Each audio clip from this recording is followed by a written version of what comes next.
Hey guys, this is RJ and welcome to RJ Academy. तो आज इस video के अंदर हम लोग डिस्कस करने वाले हैं कि क्या हमारा शेड्यूल रहेगा नेक्स्ट 1 मंथ का, किस तरीके से वीडियोस अपलोड होंगी यूट्यूब के ऊपर, आपको कब कौन सा चैप्टर मिलेगा, उन सब चीज़ों की बात करेंगे। और साथ ही साथ बात करेंगे कि आखिर क्या प्लानिंग है हमारी, किस तरीके से हम लोग इस CSIR नेट एग्ज़ाम को क्रैक करने वाले हैं। तो जो मैंने पहली वीडियो बनाई थी, आप यहाँ पर आई आइकन को देख रहे हैं, आप इस आई के ऊपर क्लिक कर सकते हो और आप लोग मेरी पहली वीडियो को देखिए जहाँ पर मैंने आपको बताया है कि आपका एग्ज़ाम पैटर्न क्या है और किस तरीके से हम लोग तैयारी कर रहे हैं इस चैनल के ऊपर। मैंने वहाँ पर आपको बताया है कि आपके पास कुल मिलाकर यहाँ पर 3 ब्रांचेस हैं, फिजिकल केमिस्ट्री, इनऑर्गेनिक केमिस्ट्री और ऑर्गेनिक केमिस्ट्री।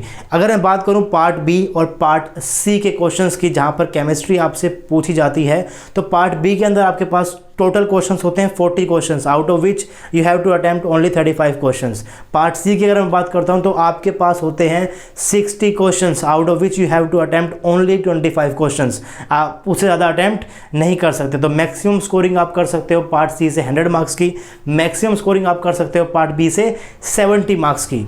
सो टोटल आपका जो मैक्सिमम मार्क्स होता है इस पेपर का वो 200 मार्क्स होता है। पार्ट ए को दिए गए हैं 30 मार्क्स, पार्ट बी को दिए गए हैं 70 मार्क्स, पार्ट सी को दिए गए हैं 100 marks. So from chemistry portion you can only score 170 marks. लेकिन अगर मैं बात करूं आपसे कि आपसे एग्जाम के अंदर केमिस्ट्री से रिलेटेड कितने क्वेश्चन आपको वहां पर देखने को मिलेंगे, तो टोटल क्वेश्चन नंबर आप मार्क्स मिलते हैं आपको वहां पर देखने के लिए 320 मार्क्स। यानी कि आपके पास जो क्वेश्चन पेपर आने वाला है उसके अंदर 320 मार्क्स की केमिस्ट्री पूछी जाएगी, जहां से आप लोग maximum to maximum 170 marks achieve कर सकते हो। समथिंग अराउंड हाफ हो गया। अगर आप 320 का हाफ लेते हो तो समथिंग अराउंड 160 के करीब आएगा। तो 170 समथिंग अराउंड क्या है, हाफ के बराबर है टोटल मार्क्स जो दिए गए हैं। इसका सीधा इंडिकेशन ये है कि आप आधे सिलेबस को पूरा छोड़ सकते हो। और जब आप आधे सिलेबस को पूरा छोड़ सकते हो, एट द सेम टाइम जो आपका रेस्ट ऑफ द सिलेबस है जिसे आप टारगेट कर रहे हो, उसे आपको कंप्लीटली पढ़ना पड़ेगा। इसी तरीके से प्लानिंग की जाती है बड़े बड़े कोचिंग सेंटर्स की। अगर मैं बात करूं जो दिल्ली के अंदर हमारे पास बड़े बड़े कोचिंग सेंटर्स हैं, चाहे वो कैम अकेडमी हो, केमिस्ट्री फॉर यू हो, साइंस जोन हो, कैरियर एंडेवर हो, वहाँ पर इसी तरीके से तैयारी की जाती है। तीनों ब्रांचेस के अंदर से किसी एक ब्रांच के ऊपर पूरा फोकस होता है। जो उनकी मेन फैकल्टी होती है, वो मेन फैकल्टी वहाँ पर किसी एक ब्रांच को पढ़ाने के लिए पूरे 6 महीने का टाइम लगाते हैं और साइडवेज वो कुछ क्लासेस करते हैं बाकी दूसरी ब्रांचेस की भी। अगर मैं बात करूं आपसे, पूरे पेपर के अंदर आपके पास 320 मार्क्स की केमिस्ट्री आएगी, जिसके अंदर से वो मार्क्स आपके तीनों ब्रांचेस के अंदर इक्वली डिवाइड होने वाले हैं, समथिंग अराउंड इक्वली डिवाइड होने वाले हैं। अगर मैं उसे इक्वली डिवाइड कर दूं तो फिजिकल को दिए जाते हैं 106 मार्क्स, 106 मार्क्स, इनऑर्गेनिक को दिए जाएंगे 106 मार्क्स, ऑर्गेनिक को दिए जाएंगे 106 मार्क्स। दैट मीन्स आपकी खाली फिजिकल केमिस्ट्री जिसके पास 13 यूनिट्स है, जिसके पास 14 यूनिट्स हैं, वो आपसे पूछी जाएगी 106 मार्क्स की। और हमारा यहाँ पर जो फोकस रहेगा वहाँ पर हम लोग कंप्लीट फिजिकल को टारगेट कर रहे हैं। तो अगर आपने कंप्लीट फिजिकल पढ़ी होगी तो आपके 106 मार्क्स ईजिली आ सकते हैं। मैं क्यों फिजिकल को चूज़ कर रहा हूँ यहाँ पर, मैं क्यों ऑर्गेनिक को चूज़ नहीं कर रहा, मैं क्यों इनऑर्गेनिक को चूज़ नहीं कर रहा, मैं इसलिए नहीं कर रहा क्योंकि फिजिकल के अंदर आपके नेगेटिव स्कोर करने के चांसेस सबसे कम रहते हैं, पहली चीज़। दूसरी चीज़, सारे के सारे क्वेश्चन करने के जो आपके चांसेस होते हैं वो भी फिजिकल के अंदर ज़्यादा होंगे। अगर मैं बात करूँ ऑर्गेनिक की ब्रांच की, तो अगर आपको उसकी ऑर्गेनिक की तैयारी बहुत अच्छे से की है, पहली चीज़ तो अगर आप लोग ऑर्गेनिक को पढ़ रहे हैं तो आपके बेसिक्स बहुत ज़्यादा स्ट्रॉन्ग होने चाहिए। 12th क्लास की ऑर्गेनिक केमिस्ट्री, बीएससी में जितना आपने कंसेप्ट पढ़ा है आपको वो अच्छे से पढ़ना पड़ेगा। आपने उसके बाद जो एमएससी में आपकी जो ऑर्गेनिक केमिस्ट्री है उसको अच्छे से पढ़ना पड़ेगा। और जो आपके पास क्वेश्चन आएगा एग्जाम के अंदर, उसके अंदर आपके पास सारे कंसेप्ट इकट्ठे लगने वाले हैं। अगर आपका क्वेश्चन पेरिसाइक्लिक रिएक्शन से है तो उसके अंदर जीओसी भी पूछी जाएगी, उसके अंदर रिएजेंट्स भी पूछे जाएंगे, और जो चारों ऑप्शन आपको वहाँ पर गिवन होंगे वो थोड़े बहुत कन्फ्यूजिंग होंगे। तो आपको सारा के सारा ज्ञान चाहिए, ऑर्गेनिक केमिस्ट्री का पूरा ज्ञान चाहिए, उसके बाद उस क्वेश्चन के आप सही आंसर तक पहुंच पाते हो। लेकिन अगर आपके पास आधा ज्ञान होगा ऑर्गेनिक केमिस्ट्री का, जो कि मैक्सिमम बच्चों के पास होता है, तो वो भी उस क्वेश्चन को अटेम्प्ट करने की हिम्मत कर सकता है। अगर वो आधे ज्ञान लेने के बाद उसको क्वेश्चन को अटेम्प्ट करेगा तो वो जो 4 ऑप्शन आपके पास है उनमें से कहीं ना कहीं वो पहुंचने वाला है और वहां पर स्कोर होता है नेगेटिव मार्क्स, जो कि हम लोग बिल्कुल भी नहीं चाहते हैं एग्जाम के अंदर। इसीलिए मेरा मेन फोकस यहाँ पर फिजिकल केमिस्ट्री के ऊपर रहने वाला है। जो 14 यूनिट्स आपके सिलेबस में, आप यहाँ पर सिलेबस देख सकते हैं फिजिकल केमिस्ट्री का, जितनी भी यहाँ पर यूनिट्स लिखी गई है 14 यूनिट्स आपको पूरी पढ़ाई जाएगी। जो एक क्वेश्चन मुझसे बच्चे अक्सर पूछ रहे हैं, क्या सर पूरा कोर्स आने वाला है, क्या पूरा कोर्स फ्री रहेगा? तो यस, पूरा कोर्स आने वाला है, पूरी फिजिकल केमिस्ट्री आने वाली है और पूरी फिजिकल केमिस्ट्री आपके लिए फ्री रहेगी।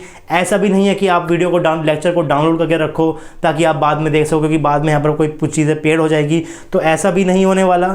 ये लेक्चर्स फ्री रहेंगे, सबके लिए हमेशा फ्री रहेंगे।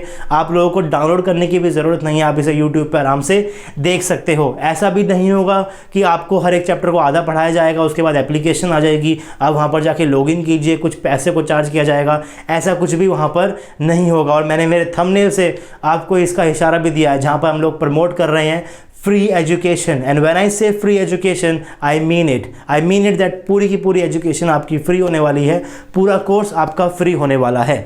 अब आपके दिमाग में क्वेश्चन ये आएगा कि क्या सर सिर्फ फिजिकली आपके यहाँ पर कोर्स में होने वाली है? ऐसा नहीं है, आपको पूरी इनऑर्गेनिक भी पढ़ाई जाएगी। जितना आपको फिजिकल में पढ़ाया जाएगा उसी तरीके से, उसी पैशन के साथ आपको इनऑर्गेनिक केमिस्ट्री भी पढ़ाई जाएगी, कोऑर्डिनेशन केमिस्ट्री पूरी पढ़ाई जाएगी, ऑर्गेनोमेटेलिक पूरी पढ़ाई जाएगी, main group element, S block element, P block element, F block element, आपको सारी चीज़ें पूरी कराई जाएगी। बायो इनऑर्गेनिक केमिस्ट्री भी आपको पढ़ाई जाएगी। अब बात करते हैं ऑर्गेनिक केमिस्ट्री की, उसमें से आपको क्या क्या पढ़ाया जाएगा? आपको ऑर्गेनिक केमिस्ट्री में भी सब कुछ पढ़ाया जाएगा। आपको reaction mechanism, pericyclic reaction, photochemistry, stereo chemistry, आपको सब कुछ पढ़ाया जाएगा। लेकिन मैं आपको बार बार एक चीज़ बोल रहा हूँ कि आपको अगर CSIR नेट का एग्ज़ाम क्रैक करना है तो आप तीनों ब्रांचेस के अंदर से किसी एक ब्रांच को पकड़ें, उसको पूरा पढ़ें। जो 106 मार्क्स की आपकी एक ब्रांच आने वाली है, उसके अंदर से 100 मार्क्स की स्कोरिंग आप मानकर चलो, इतना अच्छे से आप उसको पढ़ो। सारे क्वेश्चंस कर डालो प्रीवियस ईयर के, जो गेट में आए हैं, जो नेट में आए हैं, सारे क्वेश्चंस कर डालो, आपकी तैयारी अच्छी अपने आप हो जाएगी। तो हम लोग इस चैनल के ऊपर फिजिकल के ऊपर फोकस कर रहे हैं। मेरा मतलब इसका ये है कि जो आपका एग्ज़ाम होने वाला है दिसंबर के अंदर, तो दिसंबर तक हम लोग पूरी फिजिकल को कंप्लीट कर लेंगे, हम लोग कोऑर्डिनेशन केमिस्ट्री को कंप्लीट कर लेंगे, हम लोग ऑर्गेनोमेटेलिक को कंप्लीट कर लेंगे और हम लोग साथ साथ स्टीरियो केमिस्ट्री को कंप्लीट कर लेंगे। ये मेरा प्लान है पूरे दिसंबर तक, किस तरीके से हम लोग तैयारी करेंगे। फिजिकल की 14 यूनिट्स फुल कंप्लीट मिलेगी आपको, कोऑर्डिनेशन पूरा कंप्लीट मिलेगा आपको, ऑर्गेनोमेटेलिक पूरा कंप्लीट मिलने वाला है आपको, और आपको बायो यूनिट भी पढ़ाई जाएगी और कोऑर्डिनेशन वहाँ से बायो यूनिट क्वेश्चन भी वहाँ से अच्छे से आते हैं, आपको वो भी पूरा पढ़ाया जाएगा। ऑर्गेनिक केमिस्ट्री से हम लोग सबसे पहले हम लोग सबसे पहले स्पेक्ट्रोस्कोपी पढ़ने वाले हैं, जहां पर आपकी सारी स्पेक्ट्रोस्कोपी होगी, IR स्पेक्ट्रोस्कोपी होगी, UV स्पेक्ट्रोस्कोपी होगी, आपकी मास स्पेक्ट्रोस्कोपी होगी, पूरी स्पेक्ट्रोस्कोपी होगी आपकी। तो अगर मैं बात करूं खाली स्पेक्ट्रोस्कोपी की, तो कम से कम 15 से 20 मार्क्स की आपको स्पेक्ट्रोस्कोपी मिलेगी, जिसके लिए आपको रिएजेंट्स की नॉलेज होना ज़रूरी नहीं है, जिसके लिए आपको रिएक्शन मैकेनिज्म की नॉलेज होना ज़रूरी नहीं है। तो आप खाली स्पेक्ट्रोस्कोपी को पढ़ोगे तो खाली स्पेक्ट्रोस्कोपी के क्वेश्चन आप वहाँ से अटैम्प्ट करना। कोऑर्डिनेशन हम लोग पूरी पढ़ने वाले हैं, ऑर्गेनोमेटेलिक पूरा पढ़ने वाले हैं। तो कोऑर्डिनेशन और ऑर्गेनोमेटेलिक आपके एग्जाम में समथिंग अराउंड 50 से 60 मार्क्स की आती है। बहुत बड़े बड़े चैप्टर हैं, पूरा फोकस करेंगे इसके ऊपर। जिस तरीके से थर्मोडायनामिक्स को पढ़ाया जा रहा है, क्वांटम केमिस्ट्री को पढ़ाया जा रहा है, उसी तरीके से आपको कोऑर्डिनेशन भी पढ़ाया जाएगा, उसी तरीके से आपको ऑर्गेनोमेटेलिक भी पढ़ाया जाएगा। तो हम लोग फिजिकल को पूरा कंप्लीट कर रहे हैं, 106 मार्क्स की प्रिपरेशन यहाँ से करेंगे, कोऑर्डिनेशन केमिस्ट्री पढ़ेंगे, ऑर्गेनोमेटेलिक पढ़ेंगे, बायो इनऑर्गेनिक केमिस्ट्री पढ़ेंगे। 50 से 60 मार्क्स की तैयारी आपके 3 चैप्टर कर देंगे। तो 106 प्लस में 50 आप यहाँ से मान लो, तो 156 हो गए हैं। बच गए हमारे पास क्या? स्पेक्ट्रोस्कोपी, जो आपसे 20 मार्क्स की कम से कम पूछ जाएगी। 15 से 20 मार्क्स आएंगे स्पेक्ट्रोस्कोपी से, तो 15 मार्क्स अगर आप यहाँ से भी जोड़ देते हो तो आपकी तैयारी हो जाती है 175 मार्क्स की, जितना आप मैक्सिमम अटैम्प्ट कर सकते हो। इससे ज़्यादा आप अटैम्प्ट भी नहीं कर सकते, ना ही आपके पास इतना टाइम होने वाला है कि आप हर एक क्वेश्चन को पढ़ पाओ। ऐसा टाइम आपको, इतना टाइम आपको नहीं मिलेगा कि आप फिजिकल के सारे क्वेश्चन पढ़ लो, ऑर्गेनिक के सारे क्वेश्चन पढ़ लो, या फिर इनऑर्गेनिक के सारे क्वेश्चन पढ़ लो। तो आपको एक स्मार्ट तैयारी करनी पड़ेगी, स्मार्टली आपको यहाँ पर प्रिपरेशन करनी पड़ेगी। क्या आपको पढ़ना है, आपको उसके ऊपर क्लियर होना पड़ेगा। लेकिन जो भी आप पढ़ रहे हो आपको वो पूरा पढ़ना पड़ेगा। पूरा पढ़ोगे तभी फ़ायदा मिलने वाला है, आधा पढ़ोगे तो वो आपका टाइम वेस्ट भी कर सकता है। मान लीजिए कि आपने आधी क्वांटम केमिस्ट्री पढ़ी और क्या हुआ कि इसमें से क्वेश्चन ही ना आया, तो क्या पता आपने आधी थर्मोडायनामिक्स पढ़ ली, ऐसा भी हो सकता है कि उसके अंदर से क्वेश्चन ना आया हो, बाकी थर्मोडायनामिक्स के पार्ट से क्वेश्चन आ जाए। तो आप जो भी पढ़ो उसे पूरा पढ़ो। मैं अपने लेक्चर्स के अंदर बार बार बोलता भी हूँ ये चीज़ कि जो भी चैप्टर आप पढ़ रहे हो, चाहे आप कुछ भी पढ़ रहे हो, चाहे आप ऑर्गेनिक पढ़ रहे हो, इनऑर्गेनिक पढ़ रहे हो, आप कुछ भी पढ़ रहे हो, आप उसे पूरा पढ़िए। और एक बात जो मैं बताना चाहता हूँ, जो मेरे व्यूअर्स हैं जो यहाँ से तैयारी कर रहे हैं अपने नेट एग्ज़ाम की, आप इस चीज़ को मानकर चलिए अपने दिमाग के अंदर कि हमारा कंपटीशन बाकी यूट्यूब चैनल से नहीं है। हमारा कंपटीशन है जो बड़ी बड़ी कोचिंग्स के अंदर लोगों को कोचिंग दी जाती है, हम उसी फॉर्मेट से पढ़ रहे हैं, हम उनसे ज़्यादा पढ़ रहे हैं। मानकर चलो आपको पूरा कोर्स पूरा कराया जा रहा है, ये मानकर चलो, तो आपका कंपटीशन उन कोचिंग सेंटर से है जहाँ पर लोगों को 30,000 40,000 रुपये देकर पढ़ाया जाता है। आपको यहाँ पर पूरे डेडिकेशन के साथ पूरा कोर्स कंप्लीट कराया जाएगा। तो हमें बाकी यूट्यूब से नहीं लड़ना है, हमें किससे लड़ना है? जो बड़ी बड़ी कोचिंग सेंटर्स में अपना JRF निकालना है। आपका टारगेट होना चाहिए कि आपको JRF निकालना है। अब जो क्वेश्चन आपके दिमाग में आ सकता है वो ये आ सकता है कि सर मैं इस टाइम पे मेरी जो स्पेशलाइजेशन है MSc के अंदर वो मेरी इनऑर्गेनिक केमिस्ट्री है, वो मेरी ऑर्गेनिक केमिस्ट्री है, तो मैं फिजिकल को क्यों पढ़ूँ? मुझे फिजिकल नहीं आती। तो ऐसा कुछ भी नहीं है, आपकी स्पेशलाइजेशन चाहे कुछ भी हो, आप लोग फिजिकल को लेकर तैयारी कर सकते हो और उसके बाद आप PhD के अंदर ऑर्गेनिक का टॉपिक, इनऑर्गेनिक टॉपिक भी चूज़ कर सकते हो। तो जितना ज्ञान आपको चाहिए केमिस्ट्री का उतना ज्ञान आप बाद में लेना, उतना ज्ञान आप PhD के टाइम पे ले सकते हो, और जितना ज्ञान आपको लेना था उतना भी आप ले चुके हो। आप 3 साल BSc में पढ़ चुके हो, 2 साल आप 11th-12th में पढ़ चुके हो, 2 साल आप MSc के अंदर पढ़ चुके हो, तो ज्ञान आप ले चुके हो। अब आपका टारगेट सिर्फ एक होना चाहिए कि मुझे मेरा JRF चाहिए, मुझे PhD में एडमिशन चाहिए। उसके लिए आपको स्मार्ट प्रिपरेशन करनी ही पड़ेगी। अगर आपका कोई फ्रेंड हो जो कोचिंग लेता है, जो कोचिंग सेंटर के अंदर जाता है, तो ज़रा उनसे बात कीजिए, उनसे पूछिए कि कैसे वहाँ पर पढ़ाया जाता है, क्या वहाँ पर पूरा कोर्स होता है, क्या वहाँ पर किसी के ऊपर फोकस किया जाता है, क्या जो वहाँ की मेन फैकल्टी है वो सिर्फ कुछ टॉपिक्स पढ़ाते हैं, क्या उन्हीं टॉपिक के ऊपर पूरे महीने फोकस रहता है? तो आपको जवाब मिलेगा कि हाँ ऐसा ही होता है, वहाँ पर एक ही चीज़ को फोकस किया जाता है। उसी तरीके से सेम उसी पैटर्न से हम लोग यहाँ पर तैयारी कर रहे हैं। आपको पूरा कोर्स मिलेगा, साथ साथ DP भी मिलेगी। DP भी आपको बाद में सारी की सारी सोल्व भी कराई जाएगी।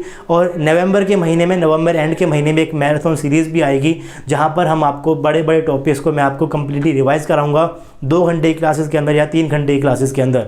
तो आप पूरे कोर्स को फॉलो कीजिए, मैराथन क्लासेस को फॉलो कीजिए, जितने DPP मैं आपको दे रहा हूँ DPP को सॉल्व कीजिए। प्रीवियस ईयर के आप खुद से सारे क्वेश्चंस करके देखिए। कोर्स को जज कैसे करोगे आप कि क्या आप प्रीवियस ईयर के सारे क्वेश्चंस कर पा रहे हो? एक बुक खरीदिए जहाँ पर सारे क्वेश्चन है प्रीवियस ईयर के, आप वो कर देखिए। अगर आपसे एक भी क्वेश्चन नहीं होता है तब आप बोलिएगा कि सर इस कोर्स में दम नहीं है। आपसे एक भी क्वेश्चन ऐसा नहीं होगा जो आप नहीं कर सकते हो। अब रही बात शेड्यूल की कि क्या शेड्यूल होने वाला है, किस तरीके से लेक्चर आने वाले हैं, तो आप यहाँ पर देख सकते हो कि ये हमारा शेड्यूल रहेगा। CK का मतलब है केमिकल काइनेटिक्स, T का मतलब है थर्मोडायनामिक्स। तो इस तरीके से हमारे लेक्चर्स आने वाले हैं। 22 जुलाई से मैंने लिखा है, तो आज का केमिकल काइनेटिक्स का लेक्चर आ चुका है। तो ये अगले 1 महीने का शेड्यूल है और इस तरीके से लेक्चर्स आएंगे। तो अगले 1 महीने के अंदर हमारी थर्मोडायनामिक्स के कुछ 29 लेक्चर तक हम लोग कंप्लीट कर लेंगे। अगर मैं बात करूँ तो कुछ मिला के 5-6 लेक्चर बच जाएंगे थर्मोडायनामिक्स के, वो हम उसके नेक्स्ट मंथ कंप्लीट करेंगे। क्वांटम केमिस्ट्री के टोटल मिला के कम से कम 60 लेक्चर आने वाले हैं, तो क्वांटम केमिस्ट्री को साथ में लेकर चलना है। केमिकल काइनेटिक्स भी इंपॉर्टेंट है, जो आपका ये ऑर्डर वाला पार्ट है जल्दी खत्म हो जाएगा। उसके बाद हम लोग रियल काइनेटिक्स शुरू करेंगे। तो काइनेटिक्स को भी फॉलो कीजिए, क्वांटम को भी फॉलो कीजिए और थर्मो को भी फॉलो कीजिए। एक बार आपके 3 बड़े टॉपिक्स हो गए, उसके बाद आपके जो टॉपिक्स बचेंगे वो थोड़े छोटे ही है। मोलिकुलर स्पेक्ट्रोस्कोपी भी चैप्टर छोटा ही है, मतलब मोलिकुलर स्पेक्ट्रोस्कोपी और स्टैटिस्टिकल थर्मोडायनामिक्स, ये दोनों चैप्टर 1 महीने के अंदर कवर हो जाएंगे। उसके बाद आपका बचेगा polymer, surface chemistry, solid state, ये तीनों यूनिट आपकी 1 महीने में कंप्लीट हो जाएगी। तो हमें पहले 4 महीने देने हैं इन बड़े बड़े टॉपिक्स को। हमें क्वांटम अच्छे से पढ़नी है, हमें थर्मो अच्छे से पढ़नी है और हमें केमिकल काइनेटिक्स अच्छे से पढ़नी है। और उसके बाद हम लोग 1 महीना देंगे मोलिकुलर स्पेक्ट्रोस्कोपी को, और उसके बाद हम लोग स्टैटिस्टिकल थर्मोडायनामिक्स को भी अच्छे से वहाँ पर पढ़ने वाले हैं। तो आप शेड्यूल को दोबारा देख लीजिए, इस तरीके से लेक्चर्स आएंगे। किस दिन क्या लेक्चर आएगा, किस दिन तरीके से आपको क्या पढ़ना है, आप लोग वो डिसाइड कर सकते हैं। बाकी अगर मेरे से आप पूछ रहे हो तो सबसे इंपॉर्टेंट चैप्टर रहेगा क्वांटम केमिस्ट्री, उसके बाद रहेगा थर्मोडायनामिक्स, और केमिकल काइनेटिक्स को तो हल्के में आपको लेना ही नहीं है। केमिकल काइनेटिक्स कितने भी मार्क्स का आ सकता है। केमिकल काइनेटिक्स आपसे 10 मार्क्स का, 12 मार्क्स का पूछ लेता है वो एग्जाम के अंदर, बहुत बार आया भी हुआ है। तो केमिकल काइनेटिक्स को भी आपको हल्के में नहीं लेना है। यूनिट बड़ी है उतनी ही ईजी है। तो हम इस तरीके से तैयारी करेंगे, इस टाइप से लेक्चर आने वाले हैं आपके पास।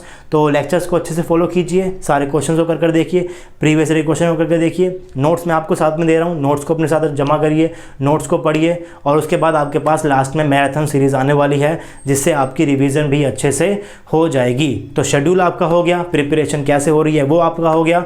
तो बस अब आप पढ़ते रहिए और बाकी दोस्तों को बोलिए कि यार इस चैनल को आप अपने दोस्तों के साथ शेयर कीजिए ताकि सब लोग पढ़ सकें। हम यहाँ पर फ्री एजुकेशन को प्रमोट कर रहे हैं, तो थोड़ा सपोर्ट हमें आप लोगों से भी चाहिए। आपके जितने भी फ्रेंड्स हैं, जितना बड़ा आपका फ्रेंड सर्कल है, उन सबको बताइए चैनल के बारे में। जितना जल्दी हमारा चैनल ग्रो करेगा उतना ज़्यादा चीज़ें आपके लिए आने वाली हैं। अगर ग्रो नहीं भी करेगा तब भी आप लोगों के लिए सारी चीज़ें आने वाली है, आप टेंशन लेने की आपके लिए ज़रूरत है नहीं। लेकिन जितना जल्दी ग्रो करेगा उतनी जल्दी चीज़ें आपके लिए ईजी हो जाएंगी।